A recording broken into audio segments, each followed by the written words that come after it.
Chama o Flamengo Malvadão. Flamengo de Renato Portaluppi Malvadão. Chama o Flamengo Malvadão. Naquele pique. Vai, Malvadão. Dado do clube. Jogo entre um time da parte de cima e outro da parte de baixo da tabela. Mas mexer só pode mexer na parte de cima e não muito também, né? Porque o Atlético já ganhou hoje, né, Rafa? Já botou na conta. Eu acho que a grande questão do Flamengo é como administrar... ainda existe intenção no Campeonato Brasileiro?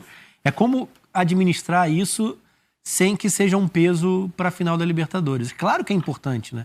Só que a gente está falando de jogos a cada 3 dias. É um Flamengo que na última semana jogou terça e sexta, né? Então é terça, sexta, segunda, quinta, domingo, de 3 em 3 o tempo todo até o final da temporada. Isso tem um impacto. Isso tem um peso muito grande. Então, mesmo que consiga minimamente equilibrar as forças para o dia 27, a gente ainda está falando de mais 15, 20 dias tentando atacar num esforço além da conta, pensando em Campeonato Brasileiro. É improvável até por isso também. Porque não é só o Campeonato Brasileiro afunila na reta final. No caso do Flamengo, ele afunila com 2 datas a mais, sem falar da final da Libertadores, né? Isso tem um impacto, assim. Claro que pela discrepância contra a Chape, a gente pensa numa afirmação, mais 3 pontos, porque isso ainda gera o gostinho, Os 2 jogos a menos podem significar 6 pontos de vantagem para o Galo. É campeonato decidido? Não. Mas é um campeonato que pende para o Atlético pela estabilidade, pela consistência, por um calendário mais acessível, por poder resolver o Brasileiro e depois atacar a Copa do Brasil, diferentemente da final da Libertadores. Então, assim, é óbvio que vai continuar sendo uma distância confortável para administrar. Mas se o Flamengo conseguir efetivamente, principalmente essas partidas que não tem que caber muita discussão, é um time já rebaixado e há uma sobra, uma distância absurda. É o tipo de jogo que o time tem que se afirmar, ele tem que ganhar o jogo. Quando a gente debate a Premier League, o saldo de gols e a discrepância dos grandes trabalhos para bons trabalhos, é o que eu espero das principais equipes do Brasil. E claro que dentro de algumas ressalvas que a gente faz sobre o que é o futebol brasileiro, isso não se vê 100%, de maneira indiscutível. Eu acho que era para mais, porque a sobra técnica é absurda. Bom, e o Renato precisa também lidar com os problemas de lesão, de suspensão, de convocação. É muito on na cabeça do Renato, né, Pet? Vamos lá, com o campinho do Flamengo. Gabriel Batista continua sendo o goleiro. E o Isla foi convocado para a seleção do Chile. Não tivemos convocação de jogadores que atuam no Brasil para a seleção brasileira, mas as outras seleções não estão na mesma página, né? Léo Pereira, Rodrigo Caio, tá invertido aí, né? O Rodrigo Caio pela direita e Léo Pereira pela esquerda, né? E o Ramon continua na vaga do Felipe Luiz, que vai se recuperando. O Ilharão e João Gomes formam a dupla de volantes. Everton Ribeiro e Michael. Gabigol e Bruno Henrique. Esse foi o quarteto do último jogo, Pet.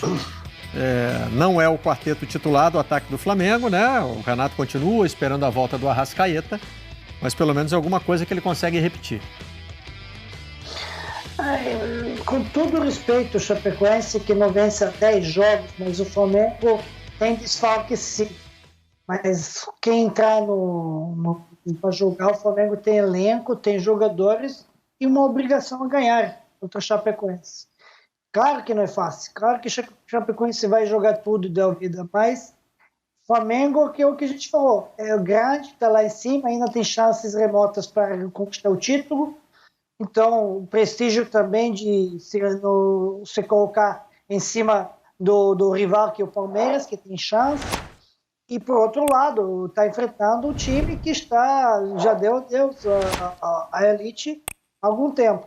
Então, joga com a maioria do time titular, então tem a obrigação de ganhar.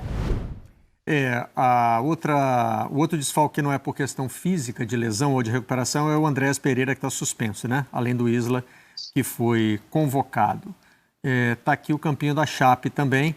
Que pode ter o rebaixamento matemático sacramentado com uma derrota. Se perder, né? Porque o Bahia está vencendo o São Paulo. Então, o Bahia, ele já não alcançaria a pontuação do Bahia. O Atlético Paranaense venceu na rodada também. Então é o último suspiro de Série A da Chape. Keller, Matheus, Joilson, Inácio e Busanello. Moisés Ribeiro, Anderson Leite e Denner. Mike, Henrique Almeida e Caio Nunes. E a formação da Chapecoense do técnico Felipe Endres para enfrentar o Flamengo. esperando só o momento do rebaixamento também, né? Sim, e o que mais Porque chama você não vê atenção... uma possibilidade da arrancada espetacular que a Chape precisaria. Sim, mas o engraçado da Chape, por exemplo, tem um confronto recente contra o Corinthians, onde o time teve concentrado dentro dos 90 minutos, bem ou mal. Claro que sofreu o gol no fim, mas competiu dentro da partida. Mas tem momentos em que consegue dar essa resposta e tem momentos que é uma equipe alheia ao jogo, muito distante do que é a concentração, o foco no Campeonato Brasileiro, mesmo considerando as circunstâncias que o time vive dentro do campeonato. E isso influencia, né? Você nunca sabe que Chape você vai encontrar. Para o Flamengo, o ideal é que seja o time alheio ao campeonato.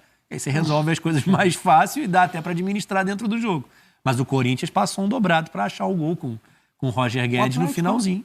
Também. O Atlético empatou com a Sim, Chapecoense. um jogo difícil fora. E tinha empatado no turno, numa outra realidade. Alternativa. Sim. Tem nada garantido aí não. Vamos fazer mais um rápido intervalo? Voltamos já com troca de passe.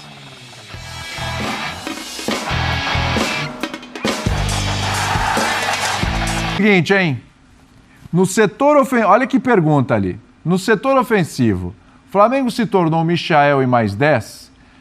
Na redação, esse rapaz aqui, o Pedro Ivo, falou assim, William, ok e tal, mas isso aí diz muito sobre esse Flamengo, hein? É mesmo?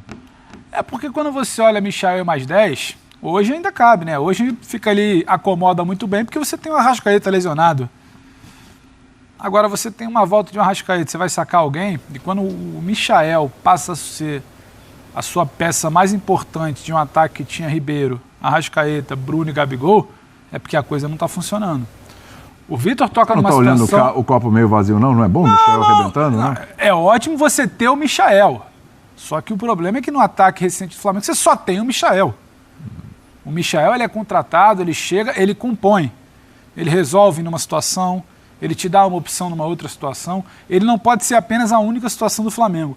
O Vitor toca num ponto agora há pouco, quando a gente estava falando sobre a situação coletiva do jogo de futebol, que é um debate muito mais amplo até do que simplesmente o Corinthians. Um Corinthians bem coletivamente, ele vai potencializar a molecada que sobe e vai tranquilizar até essa subida deles. Esse Flamengo que praticamente inexiste do ponto de vista coletivo, ele passa dependendo de jogador que é único e exclusivamente individual. Quando se teve muito um desenho tático, coletivo, um mecanismo muito bem encaixado de ataque do Flamengo, o Michael não era exatamente a peça que melhor encaixava por ali. Ele era um outro tipo de opção. Quando esse time não encaixa, essas peças não encaixam, você tem que pegar essa pecinha de fora, porque só ela está resolvendo, diz muito sobre o seu desempenho atual. Aí fica esse debate agora que começou, o Arrascaeta voltou, o Michael tem que ser bom, tem que ser titular, será que ele é titular na final da Libertadores? Eu acho que se você está pensando em ter o Michael como a última solução, como vocês gostam de falar, a última bolacha do pacote, o último biscoito do pacote, é porque esse pacote está um pouco complicado, esse pacote não está funcionando.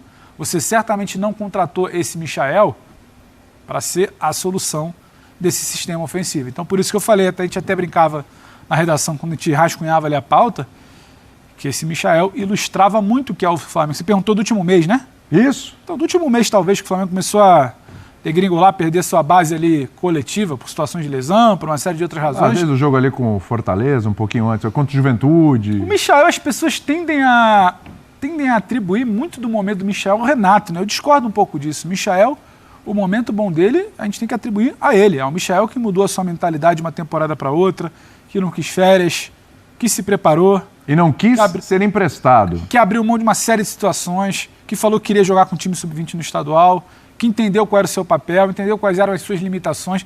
O Renato, ele aprimora, ele dá espaço, ele dá campo, ele dá tempo de jogo ao Michael. Agora, é muito do Michael. Só que eu repito, nada contra ele, o Flamengo depende muito dele, é bom que tenha ele por enquanto, Pedro. o outro se encaixa. Agora, só ele é muito pouco para esse Flamengo. Fala, Vitor. Eu acho que tem alguma lógica ainda no que você disse, por outro aspecto. Quando o Michael chega, ele vinha do Goiás, ele era um jogador que funcionava num time que jogava no contra-ataque. Sim, então ele trabalhava num pedaço de campo muito longo. Sim. E no Flamengo, ele precisou se adaptar, tem se adaptado, porque o Flamengo geralmente é um time que vai ter um pouco mais a bola no campo de ataque, a resolver jogos num espaço muito curto de campo.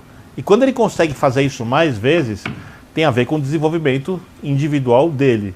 Se o Renato faz algum trabalho, eu acho que não faz, pelas próprias entrevistas dele, falou que o jogador mal consegue dormir e se alimentar, então não vai ter muito treinamento de treinos de fundamento, coisas assim, vai ser mais na conversa, e isso talvez o Renato possa agregar, porque o Renato era um jogador que resolvia jogos na individualidade muito, e esse aspecto técnico ele conhece bem, individual, né, não o coletivo, individual.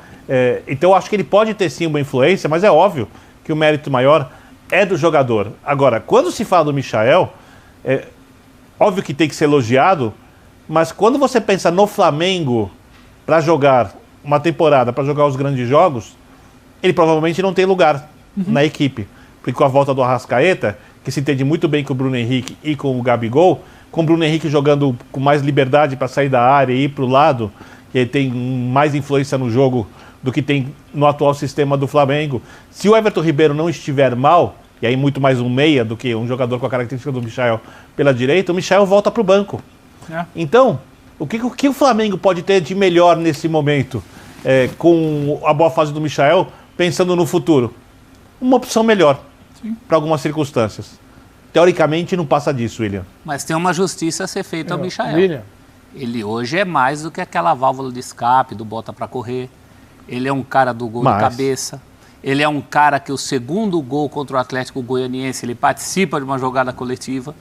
Eu sei que ele está concluindo mais até que o Gabigol nas últimas partidas. Né? Então, sem perder aquela coisa do cara aberto.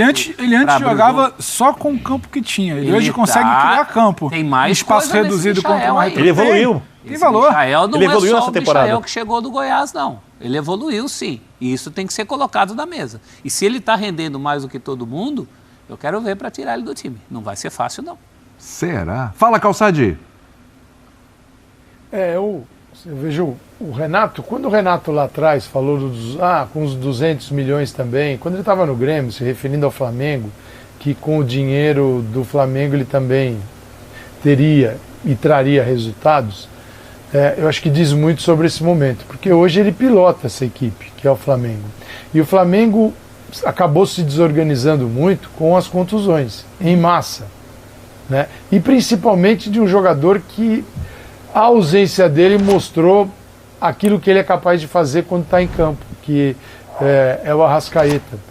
Né? Ele é a conexão de todos esses setores, ele dá equilíbrio, ele ocupa o lado esquerdo enquanto o Bruno Henrique vai para a área. O Michael já é um atacante mesmo, mas se movimenta muito e tem feito gol, o que é muito importante. Eu, assim, ao contrário do Pedro, eu vejo muito do Renato no Michael, porque o Michael assim, parecia que precisava, às vezes o jogador precisa ouvir, precisa do carinho, precisa do apoio, né? Como diz o professor Manuel Sérgio, antes do chute tem quem chuta, antes do passe tem quem passa. É preciso olhar o ser humano. Eu acho que o Renato faz isso muito bem. O problema é que quando o time começa a se desmontar em função de perder algumas individualidades que justificam o discurso dos 200 milhões, você começa a olhar mais para o banco de reservas e chamar mais o Renato para a solução. E aí, Renato, qual a solução? E ele ganha uma solução de um jogador que faz o papel dele, assim, independentemente do que esteja acontecendo no Flamengo, o Michael vai lá e faz o papel dele. É impressionante. Agora, a cobrança pelo jogo coletivo, que é o jogo que potencializa as individualidades, né? O bom jogador, num ambiente propício, ele vai render muito mais. Quando o ambiente não está assim tão organizado, ele rende menos. E essa é a grande preocupação que o rubro-negro deveria ter e deverá ter até a final da Libertadores. Tá bom, com todos dentro de campo, como estará o Flamengo preparado para enfrentar o Palmeiras na final? O Palmeiras tem muito menos problemas hoje, até do ponto de vista físico, do que o Flamengo.